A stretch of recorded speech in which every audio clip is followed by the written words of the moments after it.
Alors bonjour, nous allons poursuivre avec notre cours sur la décision d'investissement. Là, nous allons tout rapidement voir les coûts moyens pondérés du capital. Ensuite, nous verrons les modèles actuariels d'évaluation du coût des capitaux propres. Et au A, nous allons en même temps voir le modèle de croissance des dividendes.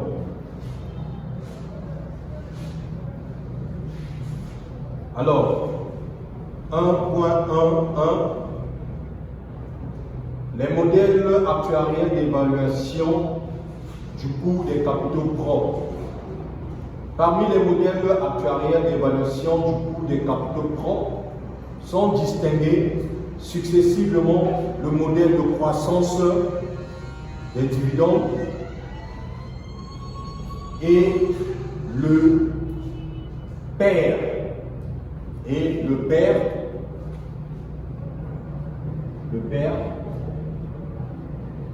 qui veut tout simplement dire prise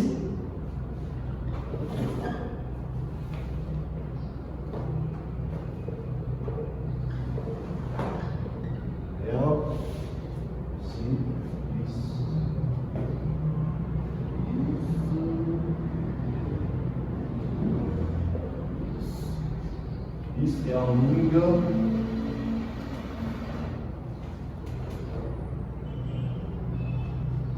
ratio.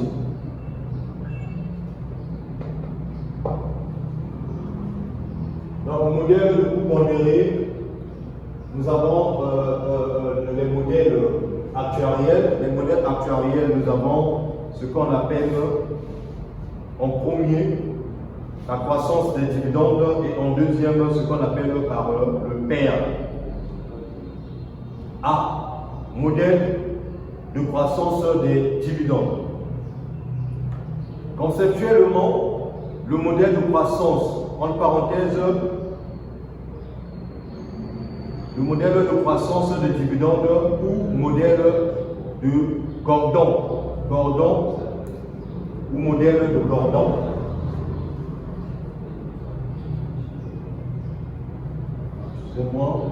Ou modèle de Gordon. Comme ça, donc. Modèle de Gordon.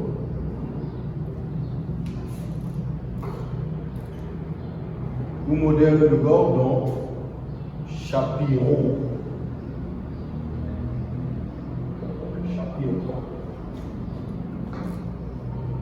Permet d'évaluer les actions suivant des dividendes actualisés avec un taux de croissance constant.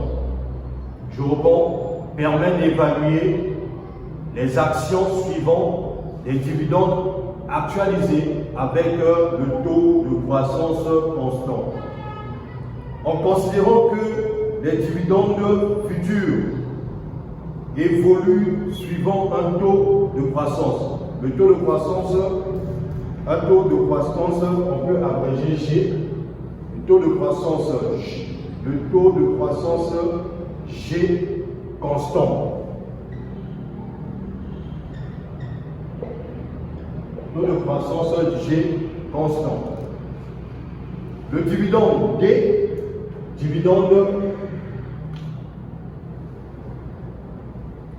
donc taux de croissance G, dividende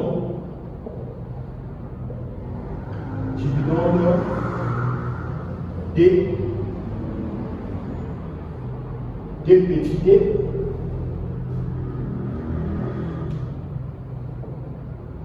relatif à l'année de D peut s'exprimer en fonction du dividende D1 de l'année 1 selon la formule suivante.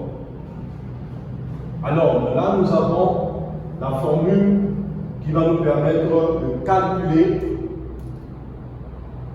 notre croissance des dividendes. C'est tout simplement DD égale A D1,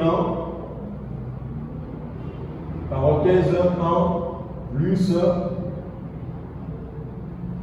G, on ferme la parenthèse, T1.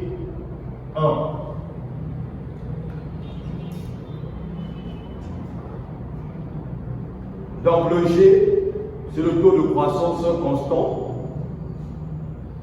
DD, dividende, relative à l'année T. T représente l'année.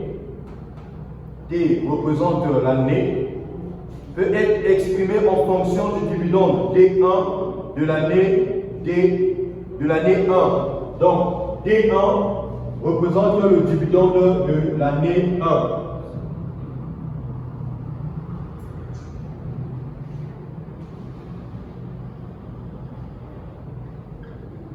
Année 1.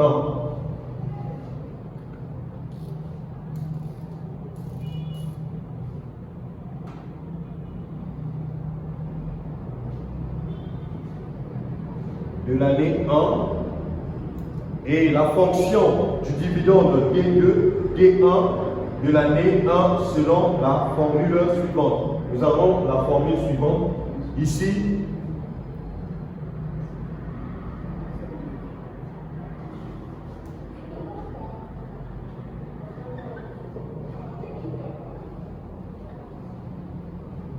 Là, nous avons dividende. D1, nous avons l'année 1.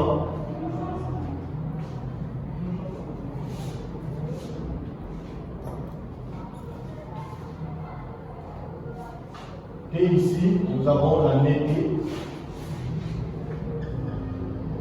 L'année T, l'année quelconque. Avec G, le taux de croissance annuel. Donc, nous avons notre G, taux de croissance annuel. Taux de croissance annuel. Avec G, le taux de croissance annuel des dividendes. Avec G, le taux de croissance annuel des dividendes considérés comme constant et assimilable aux perspectives de croissance future du titre de l'entreprise cotée en parenthèse taux de valorisation du capital. Considérons parallèlement que selon le modèle général d'évaluation des actions, le cours d'une action à l'instant présent noté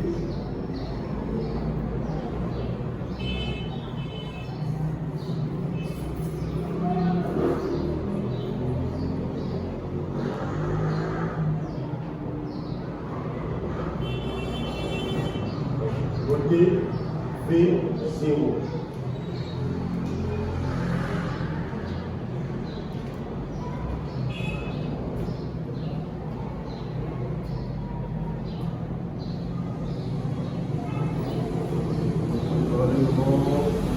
Donc, le cours d'une action à l'instant présent noté V0 est égal à la somme actualisée de l'infinition des dividendes futurs tels que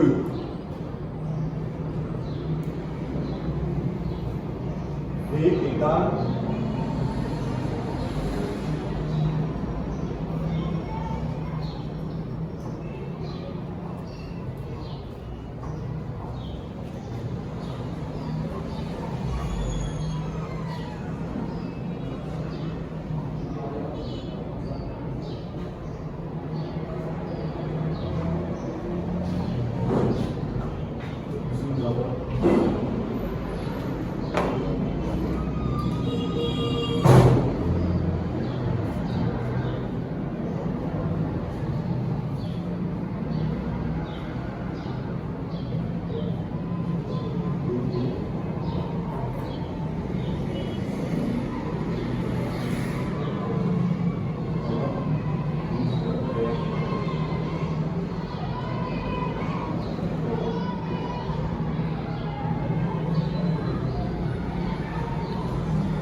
Alors,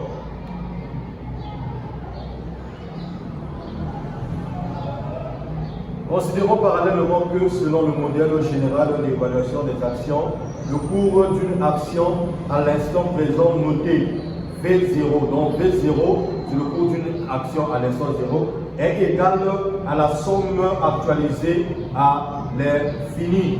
La somme actualisée à l'infini des dividendes futurs tels que. Donc là, nous avons la formule avec V0, le cours ou la valeur d'une action à l'instant présent. Et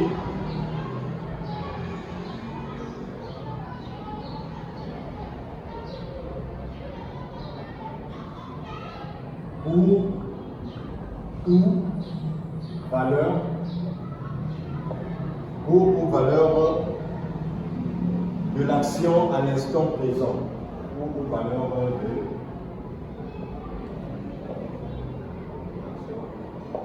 à l'instant présent.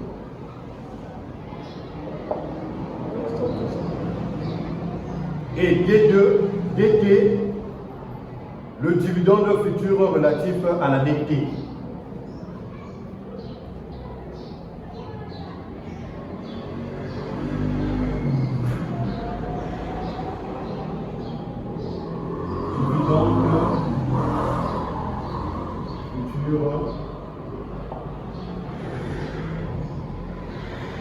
Dividende futur relatif à l'année T. Relatif à l'année T.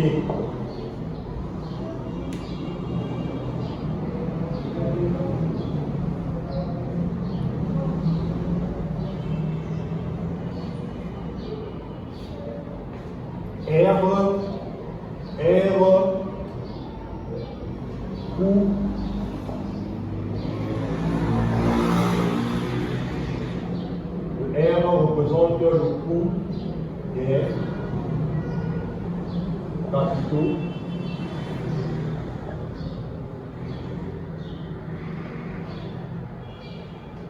R représente le coût des capitaux propres.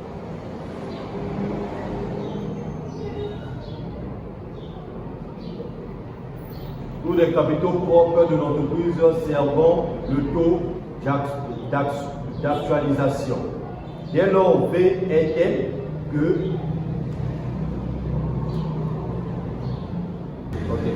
Alors, la première formule ici, c'est la formule de la valeur de l'action à l'instant présent. Et en ce moment, R1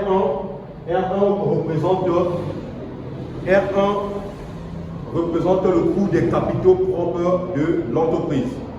Là, nous avons dès lors V est tel que la première formule. Et en ce moment, nous avons ici une deuxième formule qui se transforme avec D1 est égal à 1 plus G sur 1 plus R exposant T.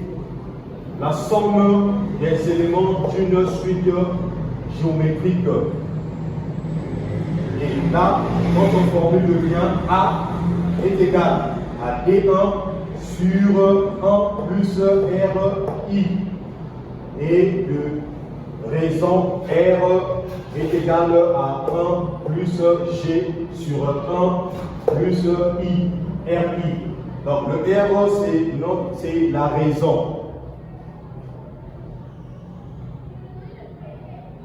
Le coût des capitaux propres de l'entreprise, nous avons dit R1, est donc égal à la somme du rendement,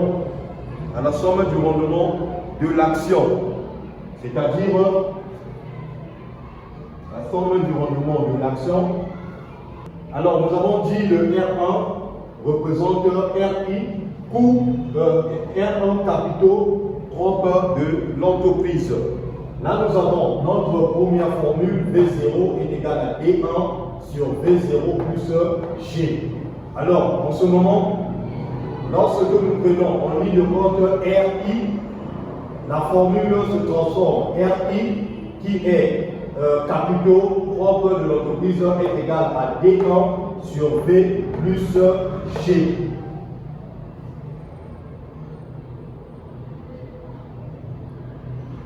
Le coût des capitaux propres de l'entreprise RI est donc égal à la somme du rendement de l'action. La somme du rendement de l'action, nous avons la formule ici. La somme du rendement de l'action, c'est D1 sur V0. Et du taux de croissance des dividendes, nous avons dit le taux de croissance des dividendes, c'est le G. G égale taux de croissance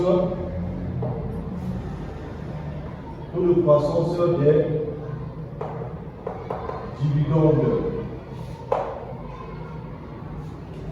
Je reprends G, taux de croissance des dividendes, et le RI, capitaux propres de l'entreprise.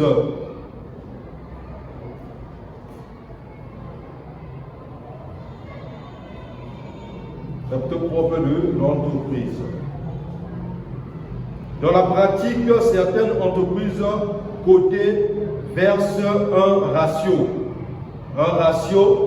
Le ratio est là, D1 sur V, c'est notre ratio important à leur actionnaire, car G est devenu quasiment inexistant. Ces entreprises sont dites mûres et considérées comme des valeurs de rendement.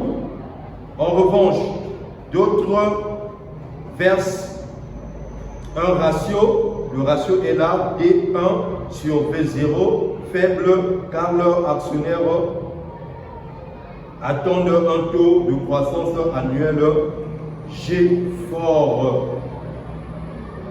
Elles sont alors considérées comme des valeurs de croissance, souvent intéressantes. Alors là, nous allons procéder au calcul du ratio. Ratio encore appelé pair, ou ratio courant, ou ratio cours bénéfice. Alors, soit V0, le prix de la valeur actuelle d'une action en T0, tel que V0 est égal à BA0. Le B ici, bénéfice, multiplié par notre pair. Pair ici sur notre ratio coût bénéfice.